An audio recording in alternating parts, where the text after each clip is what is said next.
Lakita Carmack is saying that she hopes everyone is paying attention and understands, and then hashtag 2018, hashtag 2020. Yeah, I mean, I think the best messaging Democrats could have at this point is, A, this is a Trump tax hike, it's a massive tax hike, and B, hey, corporations and old rich people don't get used to these taxes being gone. If Democrats take power again, I think they should move to repeal these Trump taxes. Some of them, some of what they've done in this bill is actually socially beneficial, and we can talk about that after it passes. So some of it maybe you keep, but in general, of the $6 trillion, I would say that they shouldn't get too used to it.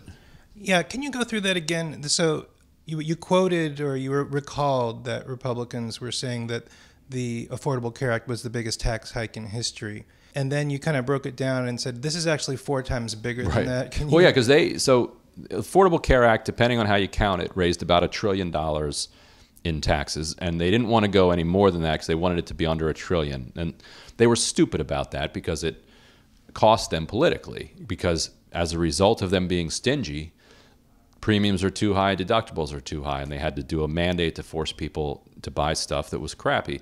So but they wanted to keep it at around $1 trillion for political and messaging reasons. But it was $1 trillion. This raises $4.5 trillion in revenue. So that if the Republicans want to say that the Affordable Care Act was the biggest tax hike in American history because it raised $1 trillion in revenue, well, I've got one for you here that raises $4.5 trillion in revenue.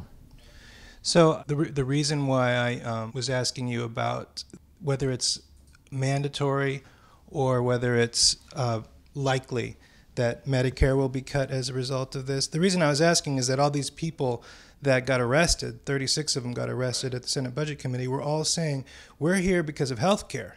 They said that it's going to gut Medicaid and Medicare.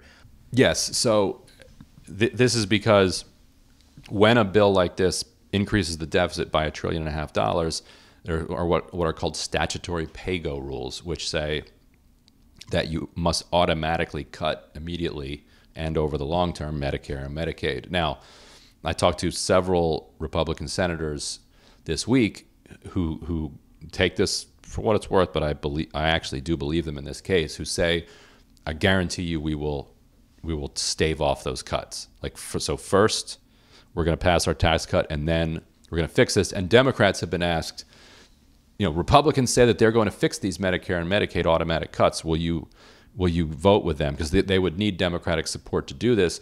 Democrats don't want to say that they will bail Republicans out on this, but there's no way that just to spite Republicans that Democrats are going to go along with, billions in cuts to Medicare and Medicaid. So I do think these are going to be restored, but the fight needs to be on. And long term, Marco Rubio has already let the cat out of the bag, and it was sussed out more in an exchange with Bernie Sanders on the Senate floor that the long term goal here is you reduce tax revenue, and then all of a sudden you've got this big deficit, and people say, oh look, that deficit's too high, and you say, oh well, then we better cut spending. And where's the spending? Oh, it's Social Security and Medicare. So now we need to cut that. So that's the long-term play. Right. The pay-go thing was from 2010.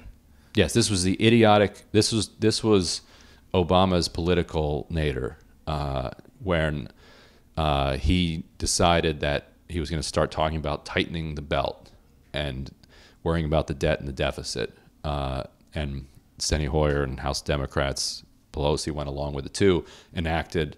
It said, they said people are angry at runaway government spending after the stimulus and the Obamacare, so we're going to pass these pay-go rules, and they did pass them. But that was not what people were angry about.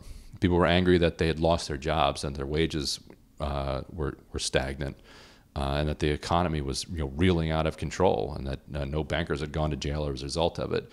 The deficit is a proxy for people for job growth. Like if the economy is booming and jobs are growing, deficit could go to the moon.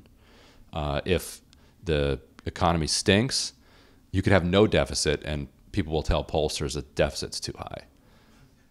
From my observation, it's depending on who's in the White House whether they care about deficits. Well, no, that's Republicans. That's how Republicans see it. But Democrats foolishly bought into the rhetoric in 2010.